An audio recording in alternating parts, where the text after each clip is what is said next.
Hello दोस्तों, कैसे हो आप लोग। उम्मीद करते हैं आप लोग एकदम सही होंगे। तो आप लोग का स्वागत है आप लोग के अपने यूट्यूब चैनल अरमान मैथ अकेडमी में। तो आज आप लोग को हम बुलाएंगे पॉलीटेक्निक में हम कुल 10 टॉपिकों को कवर करेंगे। तो पहला हमारा पॉलीटेक्निक का टॉपिक है पॉलीटेक्निक क्या है। उसके बाद से दूसरा हम लोग देखेंगे क्वालिफ़िकेशन क्या है। उसके बाद से हम लोग तीसरा देखेंगे कोर्स कितने साल का होता है। उसके बाद से देखेंगे एडमिशन कैसे होती है। उसके बाद से फ़ीस कितनी होती है। उसके बाद से इनमें कौन कौन से कोर्स होते हैं। उसके बाद से इंट्रेंस एग्ज़ाम का सिलेबस क्या होता है। उसके बाद से देखेंगे इसकी सैलरी कितनी होती है। उसके बाद से हम लोग देखेंगे पॉलीटेक्निक के बाद क्या करें और तैयारी इसकी कैसे करें। जो इंट्रेंस एग्ज़ाम होती है उसकी तैयारी हम लोग कैसे कर सकते हैं इसकी। तो हम लोग इतने टॉपिक को कवर करेंगे। तो पहले हम लोग देखेंगे पॉलीटेक्निक क्या है। पॉलीटेक्निक एक प्रकार की टेक्निकल डिप्लोमा डिग्री है जो इंजीनियरिंग दिशा में इंजीनियरिंग साइड में होती है। तो इसका क्वालिफ़िकेशन होता है कम से कम, जो इसमें कम से कम होता है जो क्लास 10th किया रहेगा उसको कर सकता है। जिसका क्वालिफ़िकेशन होता है कम से कम क्लास 10th होता है। ज़्यादा से ज़्यादा ये BA MA कोई भी किया रहेगा वो कर सकता है। तो पॉलीटेक्निक होती है एक प्रकार की टेक्निकल डिप्लोमा डिग्री होती है जो इंजीनियरिंग साइड में जो रहता है उसको कर सकता है। तो इसको आप लोग इतना समझ लिए होंगे। पॉलीटेक्निक जो होती है एक प्रकार की टेक्निकल डिप्लोमा डिग्री होती है और इसको कम से कम क्लास 10th और ज़्यादा से ज़्यादा जो BA BSc कुछ भी BA BSc किया होगा वो कर सकता है। इसका कोर्स क्या होता है, कितने साल का होता है। तो इसका कोर्स होता है वो कुल 3 साल का होता है। इसका कोर्स होता है कुल 3 साल का होता है। तो हम लोग इसको देख सकते हैं। इसका कोर्स जो होता है कुल 3 साल का होता है और इसका कम से कम BA हो सकता BA 12 उसके बाद से BSc कुछ भी किया रहेगा वो कर सकता है। कम से कम इसमें क्लास 10th की क्वालिफ़िकेशन चाहिए। कम से कम एकदम क्लास 10th की क्वालिफ़िकेशन चाहिए। और ये जो क्लास 10th में इस साल जो पढ़ रहा होगा अपेयरिंग में होगा वो भी इसको कर सकता है। क्लास 10th का अपेयरिंग का मतलब होता है कि जो इस साल पढ़ रहा हो। तो उम्मीद करता है आप लोग इतना समझ आया होगा। उसके बाद से इसका अगला हम लोग देखते हैं। तो हम लोग देखते हैं पहले अपेयरिंग। तो इसमें देखिए जो अपेयरिंग में रहेगा वो भी कर सकता है। अब इसको हम लोग मिटाते हैं तब इसका आगे देखते हैं हम लोग तीसरे नंबर।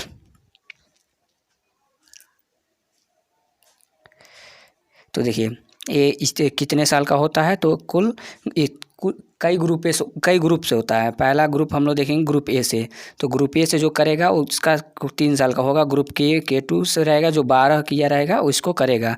जो 12 या ITI किया रहेगा उसको करेगा K1 K2 इस तरह का ही रहता है। जो मैकेनिकल होता है, इलेक्ट्रिकल होता है, सिविल होता है। इस तरह इसको हम लोग नहीं देखेंगे, हम केवल ग्रुप A को देखेंगे। तो ग्रुप ए होता है जो क्लास 10th किया रहेगा वो कर सकता है। और K1 K2 अलग ग्रुप भी आता है तो उसको हम लोग देखेंगे। एडमिशन कैसे होगा। तो एडमिशन 2 तरह से होता है। एडमिशन इसका 2 तरह से होता है। पहला होता है एक होता है डायरेक्ट और एक होता है इनडायरेक्ट। तो हम लोग इसको डायरेक्ट को देखते हैं। थोड़ा आप लोग को यहाँ पर थोड़ा लाइट चला हो गया तो इसको आप लोग देख लीजिएगा। तो यहाँ पर देखिए जो डायरेक्ट होता है केवल प्राइवेट कॉलेज में होता है और इनडायरेक्ट सरकारी और अर्ध सरकारी दोनों में होता है। तो यहाँ पर देखिए डायरेक्ट जो होता है वो केवल प्राइवेट कॉलेज में डायरेक्ट जाएंगे एडमिशन हो जाएगा। और इनडायरेक्ट के लिए आप लोग को एग्ज़ाम देना पड़ेगा। इसके लिए आप लोग का केवल 2 कॉलेज रहता है, सरकारी और अर्ध सरकारी कॉलेज में। तो हम लोग सरकारी और अर्ध सरकारी 2 कॉलेज होते हैं जिसमें इनडायरेक्ट एडमिशन होता है और डायरेक्ट तो प्राइवेट में भी हो जाता है। उसके बाद से हम लोग इसका फ़ीस देखेंगे।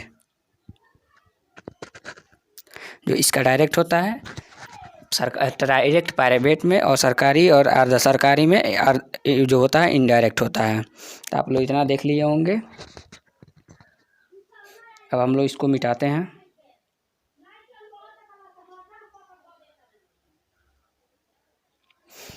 अब इसके बाद से हम लोग इसका आगे देखते हैं 5वां नंबर। तो फीस कितना होता है। तो फीस 3 कॉलेज आप लोग को हम बुलाए ही हैं। पहला होता है प्राइवेट, दूसरा होता है गवर्नमेंट, तीसरा होता है एडेड मतलब कि अर्ध सरकारी। प्राइवेट में होता है वो सरकार द्वारा निर्धारित 30 के मतलब कि 30,000 के लगभग रहता है। 30,000 प्लस रहेगा क्योंकि 30,000 तो सरकार के द्वारा निर्धारित रहेगा, उससे ज़्यादा कॉलेज वाले ले लेंगे। उसके बाद से हम लोग गवर्नमेंट का देखेंगे। तो गवर्नमेंट में 10,700 रहता है जो गवर्नमेंट द्वारा निर्धारित है। उससे थोड़ा बहुत बेसी लग सकता है, 11,000 के लगभग लगेगा।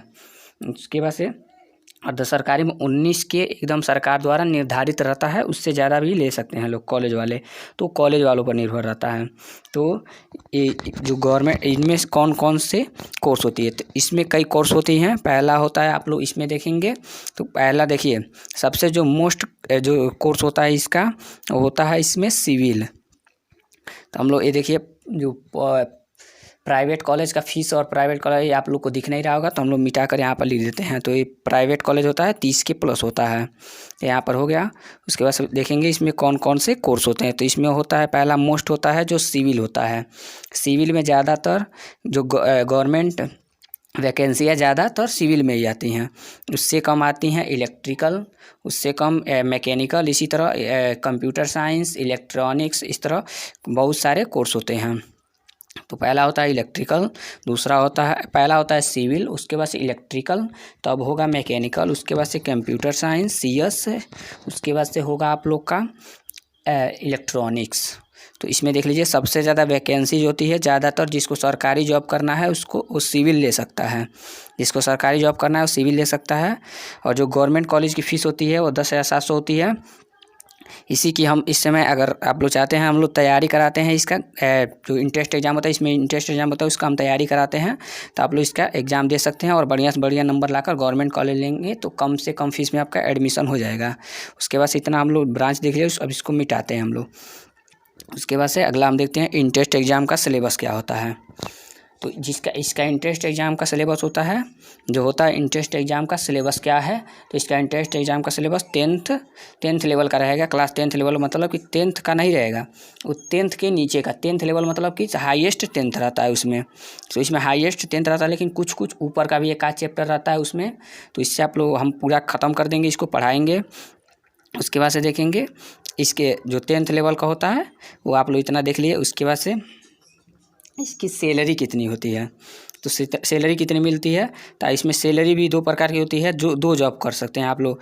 इसमें 3 ईयर का अगर आप करेंगे, उसके बाद 3 साल के बाद आप क्या कर सकते हैं, देखिए 2 प्रकार के आप जॉब कर सकते हैं। एक होता है गवर्नमेंट जॉब, दूसरा होता है प्राइवेट जॉब। तो प्राइवेट जॉब में भी 2 जॉब होते हैं। एक जॉब मिलेगा आपको जो रहता है कैंपस सिलेक्शन, जो कॉलेज में आते हैं, कंपनियां आती हैं तो उससे कैंपस सिलेक्शन होता है। और दूसरा रहता है कि आप खुद जाकर दे सकते हैं। और गवर्नमेंट जॉब में एक वैकेंसी आती है लोको पायलट का।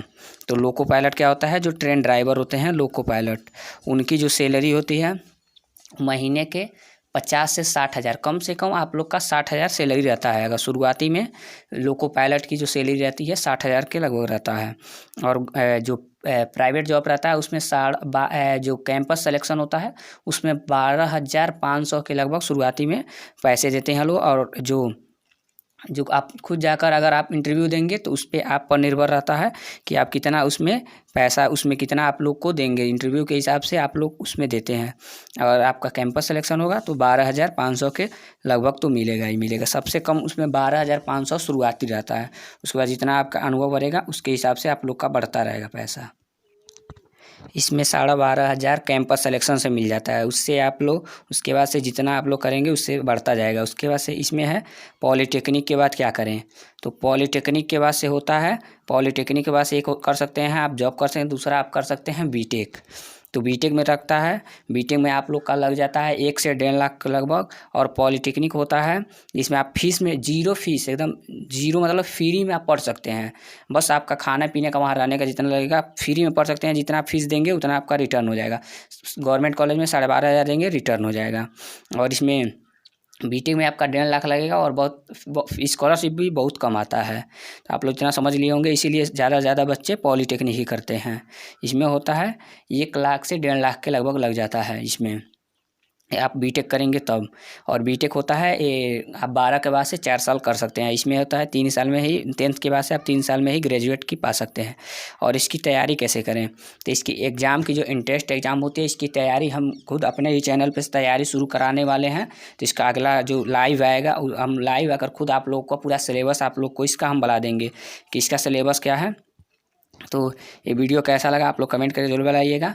और आप लोग इसमें चैनल को सब्सक्राइब कर रखिएगा, जिससे हम इस चैनल पे इस समय हम सिलेबस बनाएंगे। उसके बाद से आगे इसका क्या बोलते हैं, उसका पूरा मैथ का पूरा जो चैप्टर वाइज है पूरा क्वेश्चन हम पूरा कंप्लीट करा कर देंगे, जिससे आप लोग का एग्ज़ाम जो रहेगा उससे एकदम अच्छे से वो कंप्लीट हो जाएगा। अगर अच्छा नंबर एग्ज़ाम में पाना चाहते हैं तो इस चैनल को सब्सक्राइब करके, और वीडियो कैसा लगा कमेंट में ज़रूर बताएंगे। ठीक है, अगले और वीडियो में अच्छे से लाएंगे। ठीक है, धन्यवाद।